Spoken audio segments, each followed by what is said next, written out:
Hola, bienvenidos y bienvenidas a esta breve ponencia. Yo soy Carolina Arrieta, doctora en Lingüística Aplicada, profesora en los grados de Periodismo y Publicidad y Relaciones Públicas de la UDIMA e investigadora de los discursos político y mediático.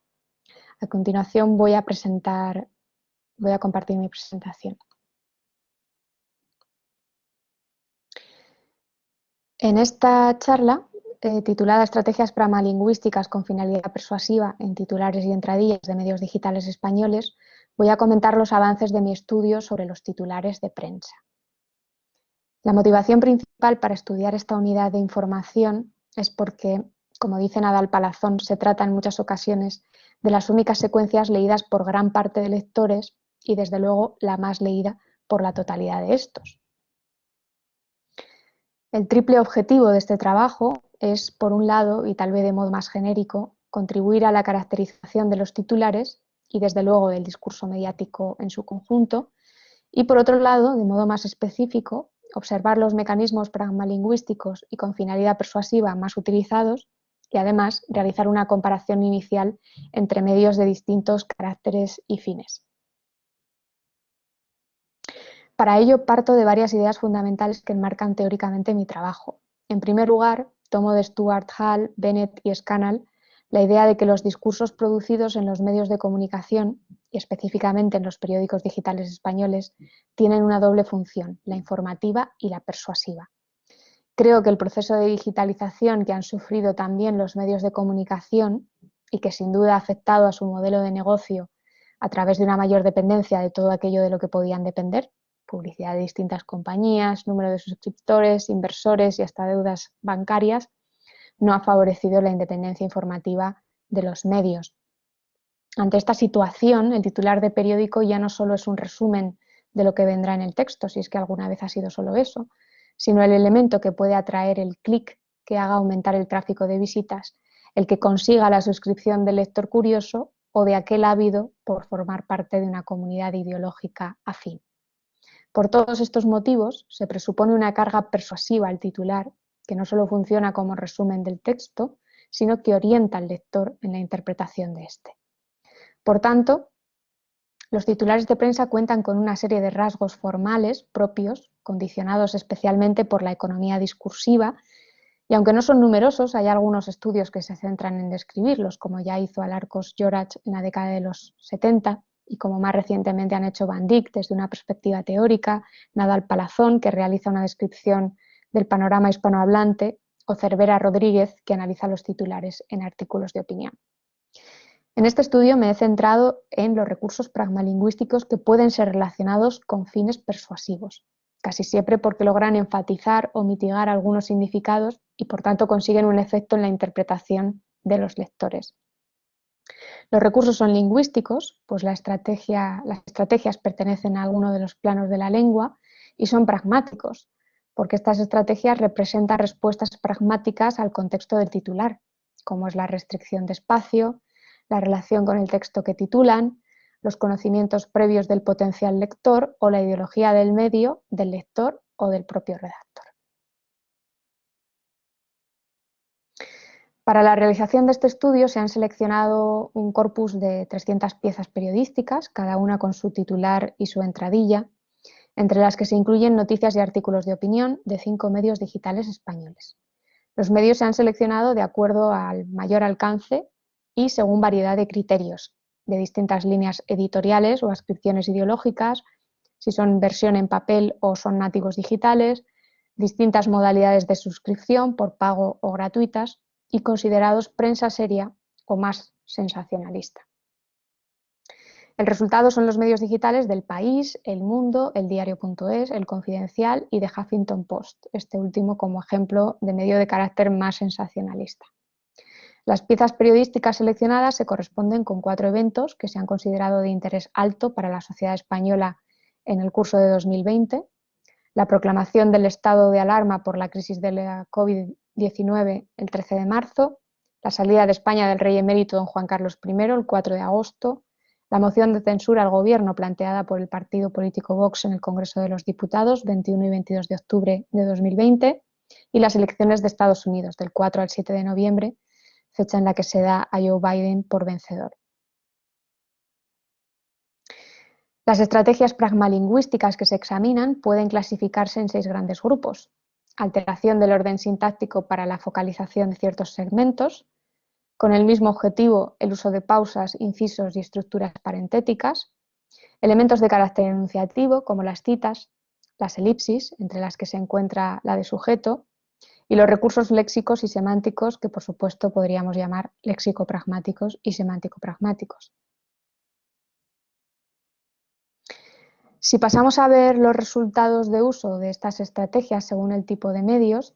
vemos en primer lugar que hay un gran porcentaje de piezas periodísticas que hacen uso, sea en su titular o en su entradilla, de estrategias lingüísticas relacionadas con fines persuasivos.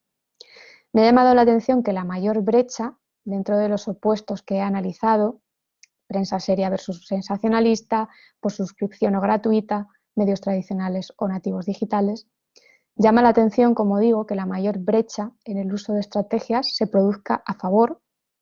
o en contra, en este caso, de los medios tradicionales, como son El País o El Mundo, y que estos medios aventajen a los medios digitales nativos en el uso de recursos persuasivos, cuando a los medios tradicionales, tal vez por difundirse todavía también en papel y por el arraigo que tienen en la sociedad española, se les supone mayor rigor y objetividad que a los medios digitales. Pero esos han sido los resultados de mi análisis. Sí esperaba encontrar un porcentaje mayor en el uso de estos recursos en la prensa sensacionalista, aunque vemos que apenas aventaja en un 2% a la llamada prensa seria. Y también esperaba encontrar mayor número de estrategias persuasivas en los medios con muro de pago, pues el titular es el único enunciado visible y sirve de anzuelo para el lector, como ya he comentado. No obstante, vemos que las diferencias en los dos casos no son excesivas y esto también me ha llamado la atención.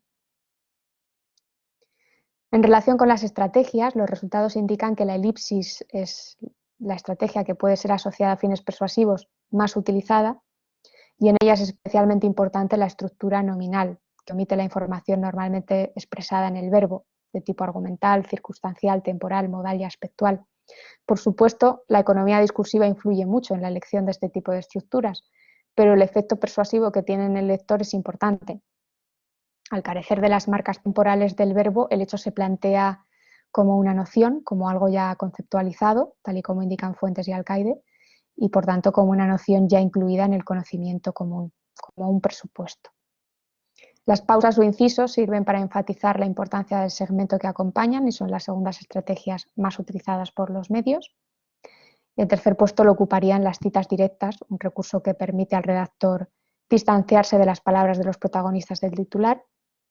al tiempo que enfatiza el contenido informativo de la cita. Pausas e incisos podrían englobarse dentro de los elementos enunciativos. Me gustaría señalar que he observado una diferencia importante de uso de estrategias según el género de la pieza periodística. Mientras en los artículos de opinión se utiliza mayoritariamente la estructura nominal, en las noticias se utiliza sobre todo la cita directa. Algo que parece coherente con la marca de objetividad que se quiere ofrecer a este género, pues el redactor consigue, como ya hemos dicho, distanciarse de las palabras del protagonista. Podemos verlo en el ejemplo, sobre todo en el primer ejemplo extraído del País, donde habla de Trump, ¿no? Bueno, que acusa sin pruebas a Biden de querer robar, entrecomillado, las elecciones con, entrecomillado, votos ilegales. El periodista se está distanciando de esos términos utilizados supuestamente por Donald Trump, con ello los enfatiza claramente y además los señala, orienta al lector para que interprete de una manera negativa esas declaraciones de Donald Trump. Bien, como discusión, pues hay que tener en cuenta que los mecanismos lingüísticos con fines persuasivos aparecen con profusión en titulares y entradillas del corpus analizado. No se observa una variación dramática en el uso de estas estrategias según el carácter del periódico. Ya hemos comentado que incluso nos ha llamado la atención que los exponentes de la prensa tradicional hagan incluso mayor uso de estas estrategias. Sí se observan diferencias de acuerdo al género de la pieza periodística. La estructura nominal, que sirve para conceptualizar y dar por supuesto, es más utilizada en opinión, y las citas directas, que permiten al redactor alejarse de las noticias, pero que tienen, como hemos visto, un carácter bastante persuasivo, son más utilizadas en el género más puramente informativo de las noticias. Y para concluir, decir que creo que hay que considerar el titular como un elemento fundamental dentro del discurso mediático y que tal vez no ha recibido toda la atención que se merece, al menos desde el enfoque lingüístico y muy especialmente desde el análisis de los discursos persuasivos, que la evolución del modelo periodístico presumiblemente nos lleva a encontrar cada vez más estrategias persuasivas en general en el discurso mediático, pero particularmente en el titular de las piezas, pues sirven como cebo al potencial lector, al potencial suscriptor y al potencial inversor.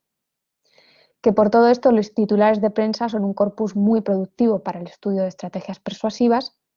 y que considero que este es el humilde inicio de un estudio más amplio, más ambicioso, donde me gustaría relacionar más variables, como los tipos de diarios con las estrategias utilizadas por cada uno de ellos. Me gustaría ampliar los diarios analizados, el periodo analizado y, por supuesto, el número de piezas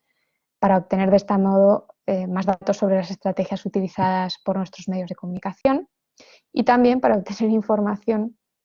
sobre el modo en que esto condiciona nuestro acceso a la información como sociedad y la influencia de la lengua en la conformación de la opinión pública en nuestro país. Pues bien, esto es todo. Os agradezco mucho vuestra atención y me pongo a vuestra disposición si tenéis cualquier pregunta, duda o sugerencia. Un saludo cordial.